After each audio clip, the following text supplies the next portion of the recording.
ಪ್ರಕಾಶ್ ಅವರೇ, ನಿಮ್ಮ ಎರಡನೇ ಪುಸ್ತಕ ಅಂತರಂಗದ ಅಣ್ಣ, ಇದು ನಮ್ಮ ಸಂಚಿಕೆಗಳಲ್ಲಿ ಕೆಲವು ಸಾರಿ ಪ್ರಸ್ತಾಪ ಕೂಡ ಆಗಿದೆ. ನೋಡಿದೆ ನಾನು. ಬಹಳ ಮುಖ್ಯವಾದ ಒಂದು ಐತಿಹಾಸಿಕ ದಾಖಲೆಯನ್ನು ನೀವು ಎಲ್ಲಿಯೋ ಹುದುಗೋಗಿತ್ತು, ಅದೇನು ಇರಲಿಲ್ಲ ಅಂತಲ್ಲ. ಅಂದರೆ ಬರಹಗಾರರು ಮಾಡಬೇಕಾಗಿರೋ ಕೆಲಸನೇ ಅದು, ಇತಿಹಾಸದಲ್ಲಿ ಅಡಗಿರುವಂಥ ಸತ್ಯಗಳನ್ನು ತೆಗೆದು ಹೊರಗಡೆ ಜನಗಳಿಗೆ ಇಡೋದಂಥದ್ದು. ಇಲ್ಲದೇ ಇದ್ದರೆ ಏನಾಗುತ್ತೆ ಅಂದರೆ ಕಪೋಲ ಕಲ್ಪಿತವಾಗಿ ಮಾತಾಡ್ಕೊಂಡು ಹೋಗ್ತಾ ಇರ್ತಾರೆ.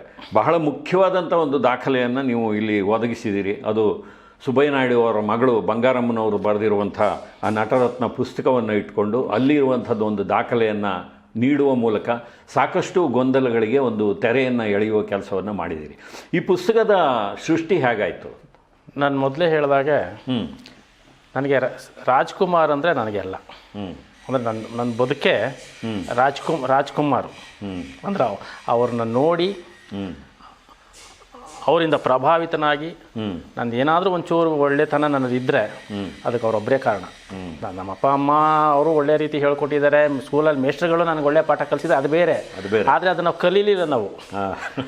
ಯಾಕೆಂದರೆ ನಾವು ಇಷ್ಟೇ ಮನೆಯಲ್ಲಿ ನಮ್ಮ ಅಮ್ಮ ಅಪ್ಪ ಅಥವಾ ಇನ್ನಾರೋ ದೊಡ್ಡವರು ಹೇಳಿದ್ರು ಅದನ್ನು ನಾವು ಗಣನೆಗೆ ತಗೊಳ್ಳಲ್ಲ. ಆದರೆ ಸ್ಕ್ರೀನ್ ಮೇಲೆ ರಾಜ್ಕುಮಾರ್ ಹೇಳಿದ್ರೆ ಅದನ್ನ ಪರಿಪಾಲಿಸ್ತೀವಿ ನಾವು. ಭಾಳ ಜನ ನನ್ನ ಜನ್ರೇಷನಲ್ಲಿ, ನನ್ನ ಹಿಂದಿನ ಜನ್ರೇಷನಲ್ಲಿ ತುಂಬ ಜನ ಇದ್ದಾರೆ ಆ ಥರ, ಅದರಲ್ಲಿ ನಾನು ಒಬ್ಬ. ಹಾಗಾಗಿ ನನಗೆ ನಿಜವಾದ ಗುರು ರಾಜ್ಕುಮಾರೇ ಎಲ್ಲ ರೀತಿಯಲ್ಲೂ. ಸೊ ಹಾಗಾಗಿ ನಾನು ರಾಜ್ಕುಮಾರ್ ಅಂದರೆ ನನಗೆ ಎಲ್ಲ. ಅಂಥ ರಾಜ್ಕುಮಾರ್ ಜೊತೆ ಒಂದು 10 ವರ್ಷ ಒಡನಾಟ ಸಿಗೋದಿದೆಯಲ್ಲ, ಅಂದರೆ ನಾವೆಲ್ಲೋ ದೇವರು ಅಂತ ದೂರದಲ್ಲಿ ನೋಡೋ ಅಂಥ ಒಬ್ಬ ವ್ಯಕ್ತಿ ನನ್ನ ಪಕ್ಕದಲ್ಲೇ ಬಂದು ಕೂತ್ಕೊಂಡ್ರೆ ಹೇಗಿರುತ್ತೆ ಅದು? ಒಂದಿನ ಅಲ್ಲ, 10 ವರ್ಷ ಸತತವಾಗಿ ಏಕಾಂತದಲ್ಲಿ, ಆಮೇಲೆ ಎಲ್ಲ ರೀತಿಯ ಕಥೆಗಳನ್ನೂ ಹೇಳ್ಕೊತಾ ಇದ್ರು ಅವರು. ಯಾಕೆಂದರೆ ಅವ್ರಿಗೆ ಆಗ ಸಿನಿಮಾಗಳು ಮಾಡ್ತಿರ್ಲಿಲ್ಲ, ವಯಸ್ಸಾಗಿತ್ತು, ಒಂಥರ ರಿಟೈರ್ಡ್ ಲೈಫ್ ಅಂತ ಹೇಳ್ಬೋದು.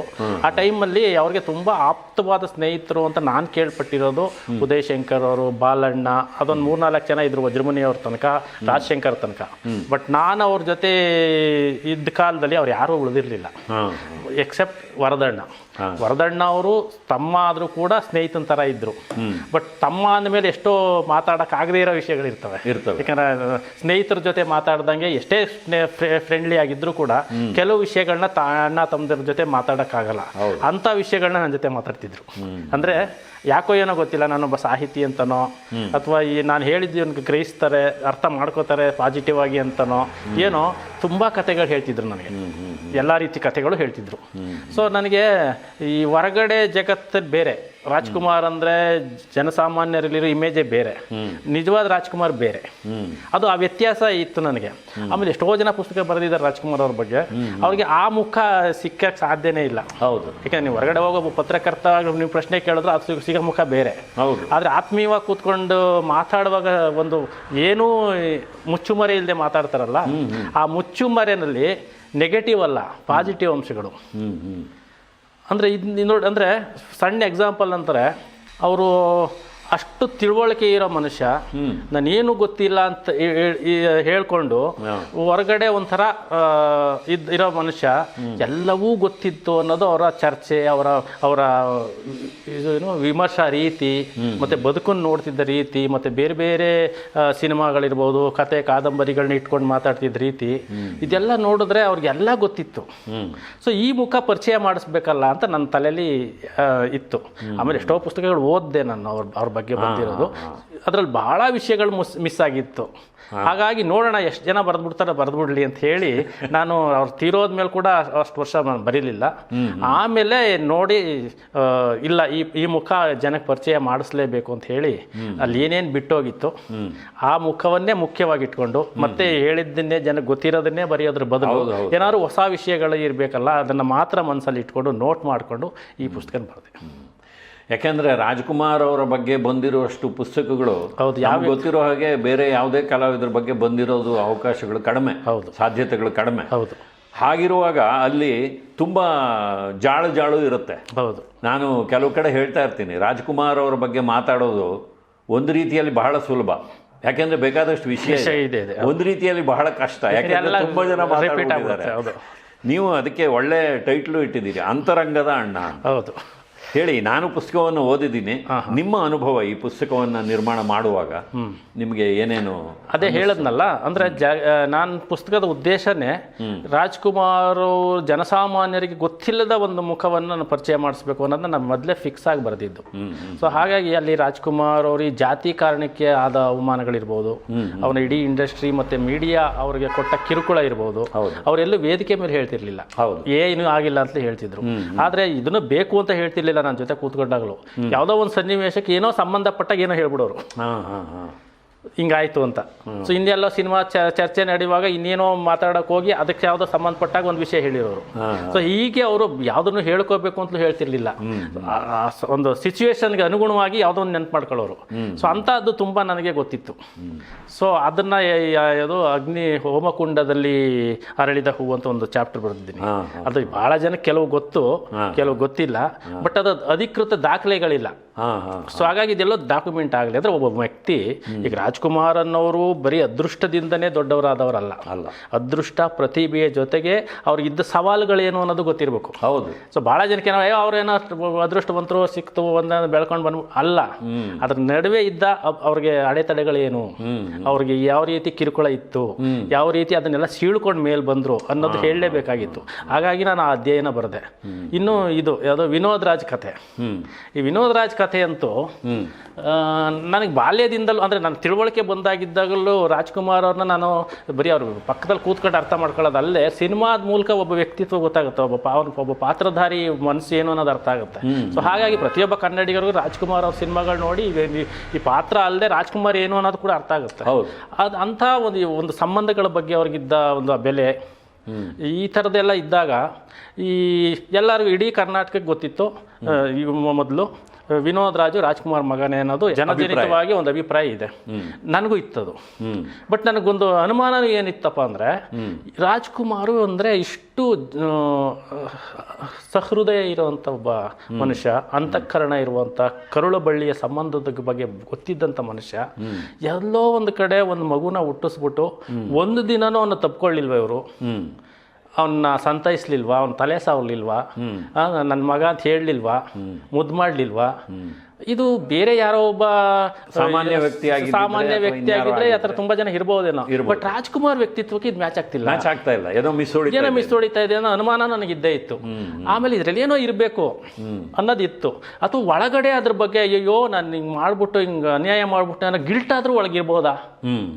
ಹೊರಗಡೆ ಬೇರೆ ಕಾರಣಕ್ಕೆ ತೋರ್ಸ್ಕೊಳಕ್ಕಾಗದೇ ಇದ್ರೂ ಕೂಡ ಒಳಗಡೆ ಒಂದು ಗಿಲ್ಟ್ ಇರ್ಬೋದು ಅವ್ರಿಗೆ ಅದ್ರ ಬಗ್ಗೆ ಅನ್ನೋ ಅನುಮಾನ ಇತ್ತು. ಒಂದು ದಿವಸ ಇಡೀ ಭಕ್ತ ಅಂಬರೀಷ ಸಿನಿಮಾ ಚರ್ಚೆ ನಡೀತಾ ಇತ್ತು. ಅಂದರೆ ಬಿಫೋರ್ ವೀರಪ್ಪನು, ಜಸ್ಟ್ ಬಿಫೋರ್ ವೀರಪ್ಪನು ನಡೀತಾ ಇರಬೇಕಾದ್ರೆ ಚರ್ಚೆ ಮಧ್ಯೆ ಅದೋ ಟಿ ವಿನಲ್ಲಿ ಒಂದು ತಮಿಳ್ ಸಿನಿಮಾ ಬರ್ತಾ ಇತ್ತು, ಬ್ಲ್ಯಾಕ್ ಆ್ಯಂಡ್ ವೈಟ್. ಅದರಲ್ಲೂ ಒಬ್ಬ ಹೀರೋ, ಆ ಹೀರೋ ಅಲ್ಲಿಯ ಒಬ್ಬ ದೊಡ್ಡ ಕಲಾವಿದರ ಮಗ ಅಂತೆ.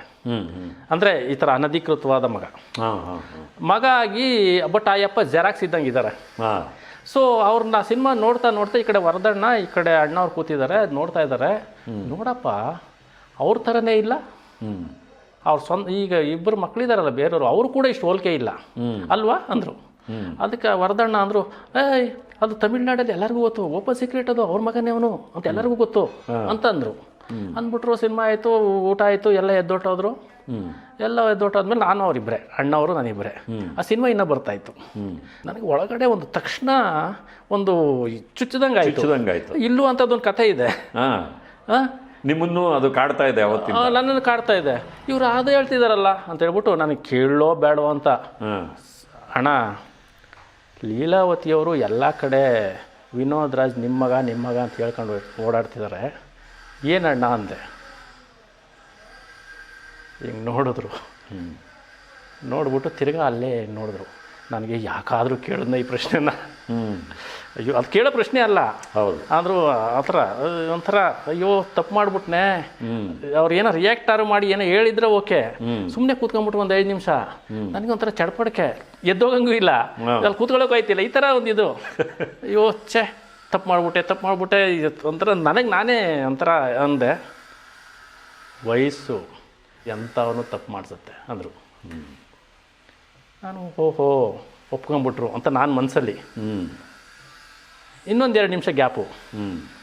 ಆದರೆ ಆ ಮಗು ಹುಟ್ಟಿದಾಗ ನಮ್ಮ ಸಂಬಂಧ ಕಳೆದು ಒಂದು 2-3 ವರ್ಷದ ಮೇಲಾಗಿತ್ತು ಅಂದರು. ಆವಾಗ ನನಗೆ ಇರ್ಬೋದು. ಆದರೆ ಅವ್ರು ಆ ಥರ ಹೇಳ್ಕೊಳ್ಳೋದ್ರಿಂದ ಅವ್ರಿಗೋ ಅವ್ರ ಮಗನಿಗೋ ಒಳ್ಳೇದಾಗದಿದ್ದರೆ ಸುಳ್ಳು ಅಂತ ಹೇಳಿ ನಾನು ಯಾಕೆ ವಿಲನ್ ಆಗಲಿ, ಬದುಕಲಿ ಬಿಡಿ, ಅವನಿಗೆ ಒಳ್ಳೇದಾಗಲಿ ಅಂದರು. ಅದೆಂಥ ತ್ಯಾಗ ಸರ್ ಅದು. ನನ್ನ ವ್ಯಕ್ತಿತ್ವಕ್ಕೆ ಅದು ಒಂದು ಮಸಿ ಬೆಳೆದಂಥ ಘಟನೆನ ಇವರು ಅವ್ರಿಗೆ ಒಳ್ಳೇದಾದ್ರೆ ಅನ್ಕೊಳ್ಳಿ ಬಿಡಿ ಅನ್ನೋದು ಹೇಳೋದಿದೆಯಲ್ಲ, ಅದು ಇದು. ಸೊ ಇದು ನನಗೆ ಅವತ್ತು ನಡೆದಂಥ ಇದು. ಅದಾದಮೇಲೆ ಅವರೇ ಹೇಳಿದ್ರು, ರಂಗಭೂಮಿ ಕಲಾವಿದರು ಒಬ್ಬರಿದ್ದರು ಮಹಾಲಿಂಗ ಭಾಗವತರಂತ, ಅವ್ರ ಮಗ ಅನ್ನೋದು ನಮಗಿರೋ ಮಾಹಿತಿ. ಅವ್ರು ಮದುವೆ ಆಗಿದ್ರು ಅವ್ರನ್ನ, ನಮಗೆ ಅವ್ರ ಮಗ ಅಂತ ನಮಗಿರೋ ಮಾಹಿತಿ, ಅಷ್ಟರ ಮೇಲೂ ಅದೇನು ಅವ್ರು ಯಾಕೆ ಹಂಗೆ ಹೇಳ್ತಾರೆ ಅಂತ ನನಗೆ ಗೊತ್ತಿಲ್ಲ ಅಂತಂದ್ರು. ಇದು ಅವತ್ತು ನಡೆದ ಘಟನೆ. ಇದು ನನ್ನ ತಲೆನಲ್ಲಿತ್ತು ತುಂಬ. ನಾನು ಎಲ್ಲೋ ಮೀಡಿಯಾದಲ್ಲಿ ಸುಮ್ಮನೆ ಬಂದ್ಬಿಟ್ಟು ಅವ್ನು ರಾಜ್ಕುಮಾರ್ ಮಗಲ್ಲ ಅಂತ ನಾನು ಯಾಕೆ ಹೇಳಿ, ಅಥವಾ ಹುಚ್ಚ ಅಂತ ನನ್ನ. ಸೊ ಹಂಗಾಗಿ ಸುಮ್ಮನೆ ಆಗ್ಬಿಟ್ಟೆ. ಬಟ್ ಎಲ್ಲ ನಮ್ಮ ಸ್ನೇಹಿತರು ಅಲ್ಲಿ ಇಲ್ಲಿ ಚರ್ಚೆ ಬಂದಾಗ ಹೇಳ್ತಿದ್ದೆ ಅವ್ರ ಮಗ ಅಲ್ಲ ಬಿಡ ಹಂಗೆ ಹಿಂಗೆ ಅಂತೆಲ್ಲ. ಬಟ್ ನನಗೊಂದು ಕ್ಲಿಯರ್ ಏನಾಯಿತು ಅದಾಯ್ತು, ಲಾಜಿಕ್ಕಿನ ಪ್ರಶ್ನೆ ಇದು. ಬಟ್ ಏನಂತಂದ್ರೆ ರಾಜ್ಕುಮಾರ್ ಒಬ್ಬ ಮಗನ್ನ ಬಿಟ್ಟು ಹುಟ್ಟಿಸಿ ಅವನ್ನ ಅನಾಥನನ್ನಾಗಿ ಬೆಳೆಸುವಂಥ ವ್ಯಕ್ತಿತ್ವದವ್ರು ಅಲ್ವೇ ಅಲ್ಲ. ಸೊ ಹಂಗಾಗಿ ಆ ಲಾಜಿಕಲ್ಲೇ ಅದನ್ನ ಒಪ್ಕೊಳಕ್ಕಾಗಲ್ಲ. ಇನ್ನು ಅವ್ರ ಮನಸ್ಸೊಳಗಡೆ ಏನಿದೆ ಅಂತ ನಮಗೆ ಗೊತ್ತಾಯ್ತು. ಆಮೇಲೆ ಇವರು ರವಿ ಬೆಳಗೇರಿ ಅವರು ರಾಜಲೀಲಾ ವಿನೋದ ಬರೆದ್ರು. ಸೊ ಬರೆದಾಗ ಅದರ ಜಿಸ್ಟು ಹಾಯ್ ಬೆಂಗಳೂರಲ್ಲಿ 1-2-3 ವಾರ ಬರೆದ್ರು. ಅಂದರೆ ಅದು ಕೆಲವು ಪಾಯಿಂಟ್ಗಳನ್ನ, ಅದ್ರಲ್ಲಿ 1-4 ಲೈನ್ ಏನು ಸಿಕ್ತು ಅಂದರೆ ಒಂದು ವಾರದಲ್ಲಿ, ನಾನು ಗರ್ಭಿಣಿ ಕಣ್ರಿ ಅಂತ ಹೇಳಿದ ತಕ್ಷಣ ಬೆಚ್ಚಿ ಕಾಲನ್ನು ಹಿಂದೆ ತೆಗೆದುಕೊಂಡರು. ಹಾವು ಕಚ್ಚಿತೇನೋ ಎಂಬಂತೆ. ಯಾಕೆ? ದೊಡ್ಡವರಿಗೆ ಗಂಡು ಹೆಣ್ಣು ಸೇರಿದ್ರೆ ಗರ್ಭ ಕಟ್ಟುತ್ತೆ ಅನ್ನೋ ಸತ್ಯವೂ ಗೊತ್ತಿರಲಿಲ್ವೇ ಅಂತ 1-4 ಲೈನ್ ಬರೆದಿದ್ದಾರೆ. ಸೊ ಅದು ಯಾವಾಗ ಅಂತಂದರೆ ಈ ಸಂತ ತುಕಾರಾಮದ್ದು ಫುಲ್ ಆ ಪುಸ್ತಕದೊಳಗಡೆ ಎಕ್ಸ್ಪ್ಲನೇಷನ್ ಇದೆ. ಸಂತ ತುಕಾರಾಮ ಅನ್ನೋ ಸಿನಿಮಾ ಶೂಟಿಂಗ್ ನಡೀತಾ ಇತ್ತು. ಅವಾಗೆಲ್ಲ ಸೊಲ್ಲಾಪುರದಲ್ಲಿ ಇಬ್ಬರಿಗೂ ಆ ನಿರ್ಮಾಪಕರಿಗೆ ಇಡೀ ತಂಡಕ್ಕೆ ಗೊತ್ತಿರೋದ್ರಿಂದ ಅವರಿಬ್ಬರಿಗೂ ಒಂದೇ ರೂಮ್ ಕೊಟ್ಟಿದ್ರು. ಇವರಲ್ಲಿ ಗಂಡ ಹೆಂಡತಿ ಥರನೇ ಸಂಸಾರ ಮಾಡಿದ್ರು. ಆ ಶೂಟಿಂಗ್ ಇವರೆಲ್ಲೋ ಹೊರಗಡೆ ಹೋಗಿ ಒಂದು ಲಕ್ಷ್ಮೀ ಕಾಸು ತಂದು ನೀನೇ ಹೆಣ್ಣನ ಹೆಂಡತಿ ಅಂತ ಕಟ್ಟಿದ್ರು.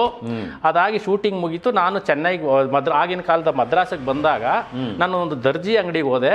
ಆ ದರ್ಜಿ ಅಂಗಡಿನಲ್ಲಿ ಅವರು ಅಳತೆ ತಗೊಳ್ಳುವಾಗ ನಾನು ಪ್ರೆಗ್ನೆಂಟ್ ಅಂತ ಗೊತ್ತಾಯ್ತು.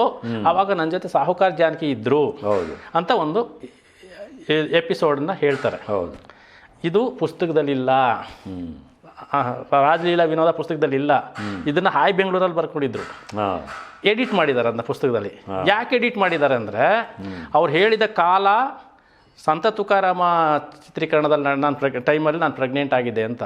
ಸಂತ ತುಕಾರಾಮ ಸಿನಿಮಾ ರಿಲೀಸ್ ಆಗಿದ್ದು 1963ರಲ್ಲಿ. 63ರಲ್ಲಿ ಅದು ರಿಲೀಸ್ ಆಗಿದೆ ಅಂದರೆ 62ರಲ್ಲಿ ಶೂಟಿಂಗ್ 61ರಲ್ಲಿ ಶೂಟಿಂಗ್ ನಡೆದು ಈ ಘಟನೆ ಆಗಿರಬೇಕು. ಸೊ ಹಾಗಾದ್ರೆ 67ರಲ್ಲಿ ಹುಟ್ಟಿದ ವಿನೋದ್ ರಾಜ್ಕುಮಾರ್ ಮಗ ಹೇಗಾಗ್ತಾರೆ ಅನ್ನೋ ಲಾಜಿಕ್ಕು ಆ ಪುಸ್ತಕದೊಳಗೆ ಇದೆ. ಸೊ ಆಮೇಲೆ ನನಗೆ ಇದು ಏನೋ ನಟರತ್ನ ಪುಸ್ತಕದ ಬಗ್ಗೆ ಯಾರೋ ಹೇಳಿದ್ರು, ಈ ಥರ ಒಂದು ಪುಸ್ತಕ ಇದೆ, ಬಟ್ ಆ ಪುಸ್ತಕ ಎಲ್ಲಿ ಸಿಗುತ್ತಾ ಗೊತ್ತಿಲ್ಲ. ಅದರಲ್ಲಿ ಲೀಲಾವತಿಯವರು ಮತ್ತೆ ಮಹಾಲಿಂಗ ಭಾಗವತರು ಗಂಡ ಹೆಂಡತಿ ಅನ್ನೋದ್ರ ಬಗ್ಗೆ ವಿವರ ಇದೆ ಅಂತ ನಾನು ಹೇಳಿ, ನಾನು ಅದನ್ನ ಸೃಜನ್ ಲೋಕೇಶ್ ಅವ್ರ ಕಡೆಯಿಂದ ತರಿಸ್ಕೊಂಡು ಓದಿ ಅದನ್ನ ಈ ಪುಸ್ತಕದಲ್ಲಿ ಸಾಕ್ಷಿ ಸಮೇತ ಇಟ್ಟು, ಇದು ರಾಜ್ಕುಮಾರ್ ಲೀಲಾವತಿಯವರ ನಿಜವಾದ ಕತೆ ಅಂತ ಹೇಳಿ ನಾನು ಒಂದು ರಾಜಲೀಲಾ ವಿನೋದವಲ್ಲ ಅಂತ ಒಂದು ಚಾಪ್ಟರ್ ಬರೆದೆ. ನಾವು ರಾಜಲೀಲಾ ವಿನೋದವನ್ನು ಪೋಸ್ಟ್ಮಾರ್ಟಮೇ ಮಾಡಿದ್ವು. ನೋಡಿದೆ. ಪೋಸ್ಟ್ಮಾರ್ಟಮ್ ಮಾಡುವಾಗ ನಮ್ಮ ಸಂಚಿಕೆಗಳಿಗೆ ಪೂರಕವಾಗಿ ನಾವು ಬೇರೆ ಬೇರೆ ದಾಖಲೆಗಳನ್ನು ತಗೊಂಡಾಗ ನಮಗೆ ಸಿಕ್ಕಿದ ಬಹಳ ಮುಖ್ಯವಾದ ದಾಖಲೆ ನಿಮ್ಮ ಪುಸ್ತಕದಿಂದ ಬಂದಿರುವ. ಹೌದು. ಅಂದರೆ ನನಗೆ ಒಬ್ಬ ವ್ಯಕ್ತಿ, ಇವತ್ತು ನಾವು ರಾಮನ ಬಗ್ಗೆನೋ 108 ಮಾತಾಡ್ತೀವಿ, ಶ್ರೀರಾಮಚಂದ್ರ ಬಗ್ಗೆನೋ ಕಾಡಕ್ಕೆ ಕಳಿಸ್ತಾ ಅವಳ ಅಗ್ನಿ ಪರೀಕ್ಷೆ ಮಾಡಿಸ್ತಾ, ಇವೆಲ್ಲ ಸಾವಿರಾರು ವರ್ಷಗಳ ನಂತರನೂ ರಾಮ ಅಂದಾಗ ಎಷ್ಟು ಒಳ್ಳೇದಿದೆಯೋ ಈ ಕೆಲವು ಪಾಯಿಂಟ್ಗಳು ಇಟ್ಕೊಂಡು ನಾವು ಆ ವ್ಯಕ್ತಿತ್ವವನ್ನು ನಾವು ಅಲ್ಗಳಿತೀವಿ. ಹೌದು, ಇದು ರಾಜ್ಕುಮಾರ್ಗೂ ಇರೋವಂಥ ಒಂದು ಕಳಂಕ. ಬಟ್ ಆದರೆ ಇದು ನಿಜ ಅಲ್ಲ. ಇದನ್ನ ನಾನು ತೊಡೆದ್ನೆ ಅನ್ನೋದು ಖುಷಿ ನನಗಿದೆ. ಎಷ್ಟು ಜನ ನಂಬೋದು ಬಿಡೋದು ಅವರ ವೈಯಕ್ತಿಕವಾದ ಅಭಿಪ್ರಾಯ. ಆದರೆ ನಾನು ಪ್ರಾಮಾಣಿಕವಾಗಿ ಅಧ್ಯಯನ ಮಾಡಿ ರಾಜ್ಕುಮಾರ್ ಹಂಗೆ ಹೇಳಿದ್ರು ಅದೇ ಸತ್ಯ ಅಂತಲೂ ಅಲ್ಲ. ಲೀಲಾವತಿ ಇದು ಹೇಳಿದ್ದಾರೆ, ರಾಜ್ಕುಮಾರ್ ಇದು ಹೇಳಿದ್ದಾರೆ. ಬಟ್ ಅದ್ರ ನಡುವೆ ಸಾಕ್ಷಿಗಳನ್ನ ಹುಡುಕಿದಾಗ ಸಿಗೋದೇ ಮಧ್ಯ. ಆಗ ನನಗನ್ಸಿದ್ದು ಇದು ರಾಜ್ಕುಮಾರ್ ಹೇಳಿದ್ದೆ ಸರಿ ಅಂತ. ಲೀಲಾವತಿಯವರು ಸುಳ್ಳು ಹೇಳಿದ್ದಾರೆ ಅಂತ ನನಗೆ ಸಿಕ್ಕಿದ ಆಧಾರಗಳ ಮೇಲೆ, ದಾಖಲೆಗಳ ಮೇಲೆ, ಮತ್ತು ಆ ಕಾಲದ ರಾಜ್ಕುಮಾರ್ ಅವ್ರ ಜೊತೆ ಕೆಲಸ ಮಾಡಿರೋರ ಜೊತೆ ಮಾತಾಡಿದಾಗ ಗೊತ್ತಾಗಿದ್ದು, ಭಾಳ ಜನಕ್ಕೆ ಈಗಲೂ ಹಳೆ ಕಾಲದವ್ರು ಯಾರು ಬದುಕಿದ್ದಾರೆ ಅವ್ರಿಗೆ ಗೊತ್ತು ಇವರು ಮಹಾಲಿಂಗ ಭಾಗವತರ ಮಗ ಅಂತ. ಅದಕ್ಕೆ ಭಾರ್ಗವ ಅವರು ಒಂದು ಕಡೆ ಹೇಳಿದ್ದಾರೆ, ಡಿಂಗ್ರಿ ನಾಗರಾಜ್ ಒಂದು ಕಡೆ ಹೇಳಿದ್ದಾರೆ. ಸೊ ಮತ್ತು ಆ ಕಾಲದಲ್ಲಿದ್ದ ಭಾಳ ಜನ ಗೊತ್ತಿದೆ ಅದು. ಆಮೇಲೆ ಬಾಲಣ್ಣವರೆಲ್ಲ ಒಂದು ಕಡೆ ಹೇಳ್ತಿದ್ರಂತೆ. ನನ್ನ ಒಬ್ಬರು ಅಸೋಸಿಯೇಟ್ ಕಾಳಿದಾಸ್ ಅಂತಿದ್ದಾರೆ, ಅವರು ತುಂಬ ಸೀನಿಯರ್ ಅಸೋಸಿಯೇಟ್ ಅವರು. ಈ ರೇಣುಕಾ ಶರ್ಮಾ, ವಿ ಸೋಮಶೇಖರ್ ಅವ್ರ ಜೊತೆ ಕೆಲಸ ಮಾಡ್ತಿದ್ರು. ಅವಾಗ ಯಾವಾಗ ಬಾಲಣ್ಣ ಒಂದು ಸತಿ ಹೇಳಿದ್ರಂತೆ, ಅವನು ಅವ್ರ ಮಗ ಅಲ್ಲಪ್ಪ, ಸುಮ್ಮನೆ ಆ ಅಮ್ಮ ಈ ಅಪ್ಪನ ಅದನ್ನ ಇಟ್ಕೊಂಡು ಬ್ಲ್ಯಾಕ್ ಮೇಲ್ ಮಾಡ್ತಿದ್ದಾರೆ ಅಂತ ಬಾಲಣ್ಣ ಹೇಳ್ತಿದ್ರಂತೆ ಅಂತ ಕಾಳಿದಾಸ್ ಅನ್ನೋ ಒಬ್ಬ ಅಸೋಸಿಯೇಟ್ ನಂಗೆ ಒಂದಿನ ಹೇಳ್ದ. ಸೊ ಹಾಗಾಗಿ ಆ ಕಾಲದವ್ರು ಎಲ್ಲರಿಗೂ ಗೊತ್ತಿರೋದು, ದ್ವಾರಕೀಶ್ ಅವ್ರಿಗೂ ಗೊತ್ತಿರೋದೆ. ಯಾಕೆಂದರೆ ಈ ಭಕ್ತ ಕುಂಬಾರ ಸಿನಿಮಾ ಶೂಟಿಂಗ್ಗೆ ಮಹಾಲಿಂಗ ಭಾಗವತರು ಸುಮಾರು 6-7 ವರ್ಷದ ವಿನೋದರ ಹುಡುಗನ್ನ ಹೆಗಲ ಮೇಲೆ ಕರ್ಕೊಂಡು ಸೆಟ್ಟಿಗೆ ಬರ್ತಿದ್ರಂತೆ. ಬಂದು ಅವ್ರನ್ನ ಅಲ್ಲಿ ಬಿಟ್ಬಿಟ್ಟು ಹೋಗ್ತಿದ್ರಂತೆ, ಕರ್ಕೊಂಡು ಹೋಗ್ತಿದ್ರಂತೆ. ಹೀಗಾಗಿ ಆ ಕಾಲದ ಇಂಡಸ್ಟ್ರಿ ಅವ್ರಿಗೆ ಅವ್ರ ಮಗ ಅವರು ಅನ್ನೋದು ಗೊತ್ತಿತ್ತು. ಗೊತ್ತಿಲ್ಲ, ನನಗೆ ಗೊತ್ತೇ ಇಲ್ಲ ಅಂತ ಏನು ಸುಳ್ಳು ಹೇಳ್ಬೋದು. ಇವಾಗ ಅದು ಯಾವ ಕಾರಣ ಕೇಳ್ತಿದ್ದಾರೆ ಗೊತ್ತಿಲ್ಲ.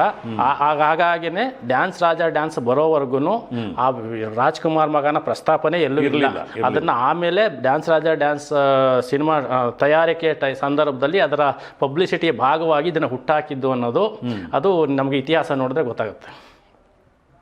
ಇದು ನಾನು ದಾಖಲಿಸಬೇಕಾಗಿತ್ತು, ದಾಖಲಿಸಿದ್ದೀನಿ. ಪ್ರಕಾಶ್ ಅವರೇ, ಒಂದು ರೀತಿಯಲ್ಲಿ ರಾಜ್ ಲೀಲಾ ವಿನೋದ ಪುಸ್ತಕಕ್ಕೆ ಕೌಂಟರಾಗಿ ಬರೆದಿರುವಂಥ ಪುಸ್ತಕದ ರೀತಿ ಪಬ್ಲಿಕ್ಕಿಗೆ, ಅಂದರೆ ಅಲ್ಲಿ ಒಂದು ವಿಚಾರವನ್ನು ಹೇಳಿದ್ದಾರೆ, ಅದು ಲೀಲಾವತಿಯವರ ದೃಷ್ಟಿಯಿಂದ ಹೇಳಿರೋದು. ಅಲ್ಲಿ ರಾಜ್ಕುಮಾರ್ ಅವರನ್ನು ವಿಲನ್ ಮಾಡುವ ರೀತಿಯಲ್ಲಿ ಅವರು ಬೇಕಾದಷ್ಟು ಅದಕ್ಕೆ ಬೇರೆ ಬೇರೆ ತರ್ಕಬದ್ಧವಲ್ಲದ ವಿಚಾರಗಳನ್ನು ಸೇರಿಸಿ ಮಾಡಿದ್ದಾರೆ. ಅದನ್ನ ನಾವು ಪೋಸ್ಟ್ ಮಾರ್ಟಮಲ್ಲಿ ಈಗಾಗಲೇ ಮಾಡಿರೋದ್ರಿಂದ ಮತ್ತೆ ಅದರ ವಿಚಾರ ಬೇಡ. ಅದಕ್ಕೆ ಕೌಂಟರಾಗಿ ನೀವು ಅಷ್ಟೇ ಸಮರ್ಥವಾಗಿ ಅವರ ಪುಸ್ತಕ ಎಷ್ಟೋ ಪ್ರಿಂಟ್ಗಳನ್ನು ಕಂಡಿರ್ಬೋದು, ಎಷ್ಟೋ ಸೇಲ್ ಆಗಿರ್ಬೋದು, ಅದರಿಂದ ಅವ್ರಿಗೆ ಬೇಕಾದಷ್ಟು ಸಂಪಾದನೆ ಆಗಿರ್ಬೋದು, ಆ ವಿಚಾರ ಬೇಡ.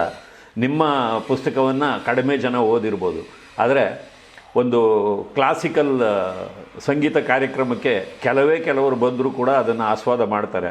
ಯಾವುದೋ ಒಂದು ಬೇರೆ ಒಂದು ಆರ್ಕೆಸ್ಟ್ರಾಗೆ ಲಕ್ಷಾಂತರ ಜನ ಸೇರ್ಬೋದು, ಆದರೆ ಇದನ್ನು ಒಟ್ಟಿಗೆ ಮಾಡೋಕ್ಕಾಗಲ್ಲ. ಯಾಕೆಂದರೆ ಅದು ಇವತ್ತು ಹುಟ್ಟಿದ್ದು, ಇದು ಹಲವಾರು ವರ್ಷಗಳ ಒಂದು ಪರಿಶ್ರಮದಿಂದ ಬಂದಿರುವಂಥದ್ದು.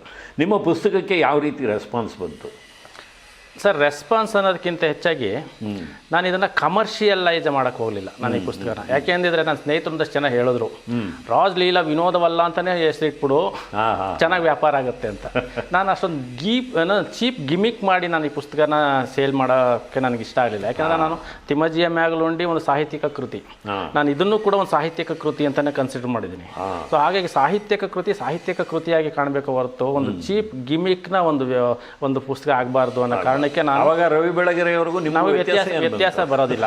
ಸೊ ಹಾಗಾಗಿ ಆಮೇಲೆ ಇದರಲ್ಲಿ ರಾಜ್ ಲೀಲಾ ವಿನೋದವಲ್ಲ ಅನ್ನೋದು ಒಂದು ಅಧ್ಯಾಯ ಅಷ್ಟೇ, ಇಡೀ ಪುಸ್ತಕನೇ ಅದಲ್ಲ. ಸೊ ಮತ್ತೆ ನನಗೆ ರಾಜ್ಕುಮಾರ್ ಅವರ ಬೇರೆ ಬೇರೆ ಆಯಾಮಗಳನ್ನು, ರಾಜ್ಕುಮಾರ್ ಅವರಿಂದ ಬೇರೆ ಬೇರೆ ಗುಣಗಳನ್ನು ಪರಿಚಯ ಮಾಡಿಸ್ಬೇಕು ಇಡೀ ಅನ್ನೋದು ಇರೋದ್ರಿಂದ ನಾನು ಅಂತರಂಗದ ಅಣ್ಣ ಅಂತ ಹೆಸರು ಇಟ್ಟು ಅದರಲ್ಲಿ ಒಂದು ಚಾಪ್ಟರ್ ಆಗಿ ಅದನ್ನು ಬರೆದಿದ್ದೀನಿ. ಸೊ ಹಾಗಾಗಿ ಇದು ಇರ್ಬೋದು, ರಾಜ್ ಲೀಲಾ ವಿನೋದ ಪುಸ್ತಕಕ್ಕೆ ವ್ಯಾಪಾರಕ್ಕೆ ಕಂಪೇರ್ ಮಾಡಿದ್ರೆ ಇದೇನೇನೂ ಇರ್ಬೋದು. ಬಟ್ ಆದರೆ ಇವತ್ತು ಅದನ್ನು ಇಟ್ಕೊಂಡು ರಾಜ್ಕುಮಾರ್ ಅವರ ವ್ಯಕ್ತಿತ್ವನ ಯಾರು ನೆಗೆಟಿವ್ ಆಗಿ ಮಾತಾಡ್ತಾರೆ ಅವ್ರಿಗೆ ಅಥೆಂಟಿಕ್ ಆಗಿ ಉತ್ತರ ಕೊಡೋದಕ್ಕೆ ಸಾಕ್ಷಿ ಸಮೇತ ಇರೋದೊಂದು ಪುಸ್ತಕ ಬರೆದಿದ್ದೀನಲ್ಲ, ಅದು ನನಗೆ ಖುಷಿ ವಿಷಯ.